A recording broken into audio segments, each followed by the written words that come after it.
ស្ដេចនេះក៏បានប្រើធម្មពលរបស់ព្រះអង្គតាមរហគុជវិតមុននោះនៅកន្លែងណាក៏បានដឹងថាគុជវិតមុននោះបានធ្លាក់ក្នុងដៃស្ដេចពស់យក្សខ្មៅប៉ុន្តែនាងពស់យក្សបានធ្វើការបិទផ្លូវនិងធ្វើការប្រយុទ្ធជាមួយព្រះអង្គម្ចាស់ខេរាយ៉ាងរង្គោះរង្គើដល់ឋានកណ្ដាលប៉ុន្តែនាងពស់យក្សបានដឹងខ្លួនទុកជាមុនពេលនោះនាងបូរីបានមកដល់បានធ្វើការវាយប្រហារភ្លាមនាងពស់យក្សបានប្រើគុជវេទមន្តដាក់បណ្ដាសាឲ្យនាងបូរីខ្លាចជាមកភ្លាមហើយនាងក៏បានប្រាប់ទៀតថានាងពស់យក្សបានយកគុជវេទមន្តពីព្រះនាងបូរីហើយគុជវេទមន្តនោះអាចធ្វើឲ្យមនុស្សឬយក្សមិនថាទេវតានឹងខ្លាចជាថ្មបានទាំងអស់ថែមទាំងយកបានជញ្ជៀនវេទមន្តពីព្រះនាងបូរីថែមទៀតពេលនោះព្រះអង្គខៃរាបានដឹងរឿងសពគ្រប់ហើយក៏បានចេញដំណើរយ៉ាងលឿនដោយជីសេះតែម្នាក់ឯងនឹងកាន់ពូថៅវេទមន្តទៅដែរនិងសំដៅទៅរោងភ្នំនោះភ្លាមដោយមាននាងពស់ជាប់នឹងកព្រះអង្គដើម្បីប្រាប់ផ្លូវក្នុងពេលតែមួយនោះស្ដេចនាគនៃបាតសមុទ្របានដឹងរឿងរ៉ាវនៃការបាតគុជវេទមន្តព្រោះមានមេទ័ពកំហុសរបស់គាត់បានលួចគុជវេទមន្តនោះបង្កើតជា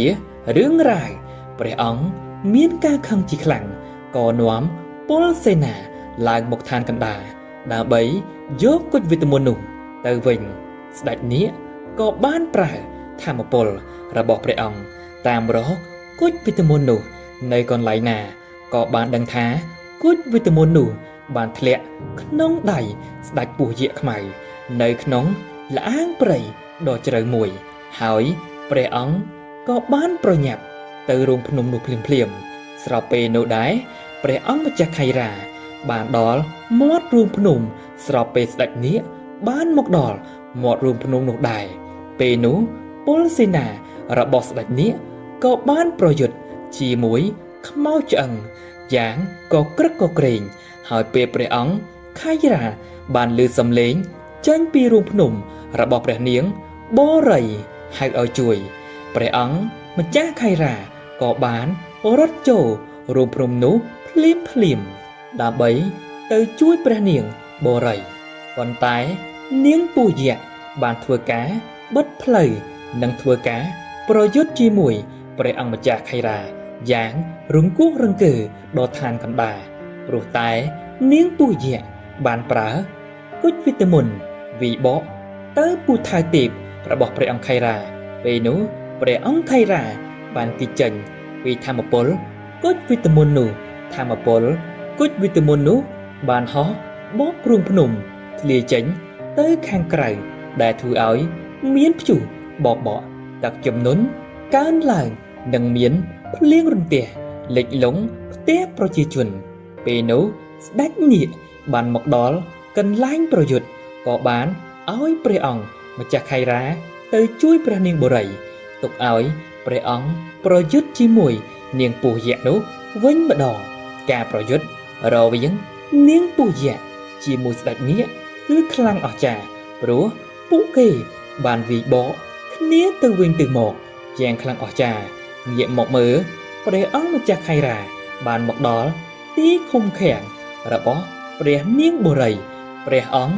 ក៏មិនទាន់ចូលអាចជួយអ្វីបានព្រោះថាកន្លែងឃុំឃាំងរបស់ព្រះនាងបូរីនាងពស់បានប្រើមន្តអាគមយ័ន្តខ្មែរជារនាំងខាងបាំងមិនឲ្យព្រះអង្គចូលទៅបានព្រះអង្គខៃរាបានប្រើពូថៅទេពវេទមន្តបាញ់ធម្មពលទម្លុះមន្តអាគមយ័ន្តខ្មែរដែលជា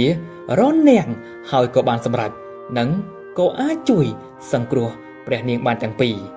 នាងបូរីចាប់ផ្ដើមមានកំហឹងកើនឡើងនឹងនាងពស់យក្សដែលបានកុហកខ្លួននិងចាប់នាងឃុំឃាំងក៏បានប្រែក្រឡាខ្លួនទៅជា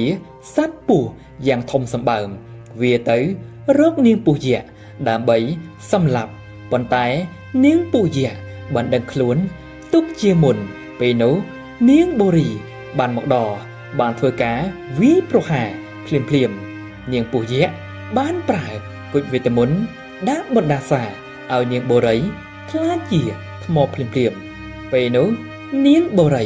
បានឃើញប្អូនស្រីរបស់ខ្លួនខ្លាចជាថ្មក៏មានការតក់ស្លុតជាខ្លាំងនាងពស់យក្សមិនបានប្រយ័ត្នខ្លួនស្ដេចនាគក៏បានឆក់ឱកាសចាប់យកគុជវីតាមីននោះបានភ្លាមនៅក្នុងដៃវិញក៏បានដាក់បណ្ដាសាឲ្យនាងពស់យក្សខ្លាចជាថ្មភ្លាមនាងបូរីក៏បានទទួលចិញ្ចៀនវេទមន្តរបស់ខ្លួនមកវិញពេលនោះស្ដេចនាគក៏បានឃើញក៏បានដឹងថាចិញ្ចៀននេះជាចិញ្ចៀនរបស់កូនស្រីរបស់គាត់ស្ដេចនាគក៏បញ្ជាឲ្យពលសេនាចាប់ខ្លួននាងបូរីនិងព្រះអង្គម្ចាស់ខៃរ៉ាយកទៅឋានក្រោមបាតសមុទ្រស្ដេចនាគសប្បាយចិត្តជាខ្លាំងដែលអាចយកគុជវីតាមីននោះចុះមកក្រោមឋានបាតសមុទ្រវិញបាននៅថ្ងៃបន្ទាប់ស្ដេចនាគក៏បានហៅនាងបូរីមកជួបហើយសួរនាងបូរីថាតើនាងបានជញ្ជាំងនេះបានដោយរបៀបណាព្រោះជញ្ជាំងនេះជាជញ្ជាំងដែលខ្ញុំជូនជាកាដូឲ្យកូនស្រីរបស់ខ្ញុំកូនស្រីរបស់ខ្ញុំឈ្មោះនាងម៉ានេរ៉ាត់នាងបូរីក៏បានប្រាប់រឿងសពគ្រប់ទៅស្ដេចនាគក៏នៅស្ងៀមមួយសន្ទុះក៏ចូលទៅអោបនាងបូរីព្រះអង្គក៏បានប្រាប់ទៅនាងបូរីថានាងម៉ានេរ៉ាត់គឺជាម្ដាយបង្កើតរបស់នាងហើយនាងគឺជាចៅរបស់ខ្ញុំហើយនាងបូរីក៏បានសួរថាលោកតាតើម្ដាយខ្ញុំនៅឯណាខ្ញុំនឹកគាត់ណាស់ខ្ញុំចង់ឃើញមុខគាត់ណាស់ស្ដេចនាគក៏បញ្ជាឲ្យពលសេនាយកនាងម៉ានេរ៉ាត់មកជួបនឹងកូនរបស់នាងម៉ានេរ៉ាត់សប្បាយចិត្តជាខ្លាំងដែលនឹកស្មានមិនដល់ថាអាចចេញមកវិញបានពួកគេក៏បានជួបជុំគ្នាហើយស្ដេចនាគដែលជាឪពុកនាងម៉ានេរ៉ាត់ក៏បានសុំទោសម៉ានេរ៉ាត់ចំពោះអ្វីដែលគាត់បានធ្វើដែលធ្វើឲ្យនាគទាំងពីរបែកបាក់គ្នានាងម៉ានេរ៉ាត់ក៏បាននិយាយវិញថាខ្ញុំសុំទោសព្រះបិតាចំពោះអ្វីដែលខ្ញុំបានធ្វើចំពោះគ្រួសាររបស់យើងព្រោះថាវង្សត្រកូលនាគរបស់យើងមិនអាចមានស្នេហាជាមួយមនុស្សបានឡើយវាជាកំហុសដែរមិនអាចអត់ឱតបានឡើយខ្ញុំគិតតែពីខ្លួនឯងវាជាកំហុសជាភាពអាត្មានិយមរបស់ខ្ញុំម៉ានេរ៉ាត់បានអោបទៅនាងបូរីម្ដាយនឹកកូនខ្លាំងណាស់ម្ដាយសំទោសដែរមិនអាចមើលថែកូនម្ដាយមិននឹកស្មានថាមានថ្ងៃនេះនឹងមកដល់ទេកូននាងបូរីក៏បាននិយាយថាខ្ញុំតែងតែគិតអំពីម្ដាយថាពេលណាពួកយើងបានជួបគ្នាវិញខ្ញុំបានចេញទៅស្វែងរកម្ដាយជារៀងរាល់ថ្ងៃនាងបូរីក៏បានប្រាប់រឿងសំខាន់ទៅម្ដាយរបស់នាងយើងមានប្អូនស្រីមួយទៀតប៉ុន្តែប្អូនស្រីរបស់យើងបានត្រូវបណ្ដាសាឲ្យនាងខ្លាចជាថ្មហើយនៅក្នុងរូងភ្នំមួយនាងម៉ានេរ៉ាត់បាននិយាយហេតុអ្វីព្រំលិខិតបានធ្វើបាបពួកយើងម្លេះឲ្យពួកយើងព្រាត់ប្រាសគ្នាតើពេលណារឿងអាក្រក់ទាំងអស់ឈប់មានសម្រាប់គ្រួសាររបស់យើងស្ដេចនាគបាននិយាយថាមិនអីទេឥឡូវនេះពួកយើងបានជួបជុំគ្នាហើយអញ្ចឹងបើមានរឿងអ្វីយើងនឹងដោះស្រាយវាទាំងអស់គ្នានេះគឺជាព្រះអង្គម្ចាស់ខៃរ៉ាដែលប្រថុយជីវិតដើម្បីសង្គ្រោះចៅស្រីរបស់យើងដែលត្រូវបានស្ដេចពស់ចាប់យកទៅឃុំឃាំងនៅក្នុងរូងភ្នំ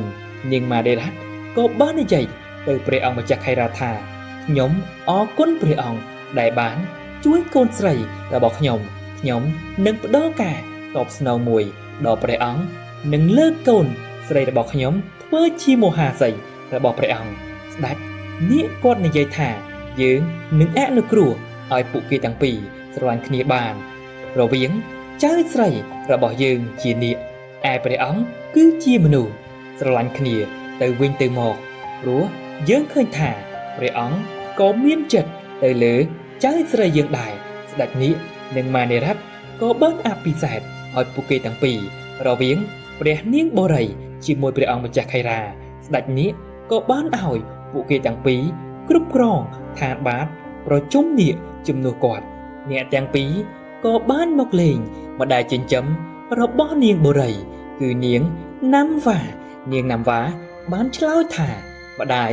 រីករាយណាស់ដែលបានឃើញកូនរកឃើញម្ដាយបង្ការរបស់កូន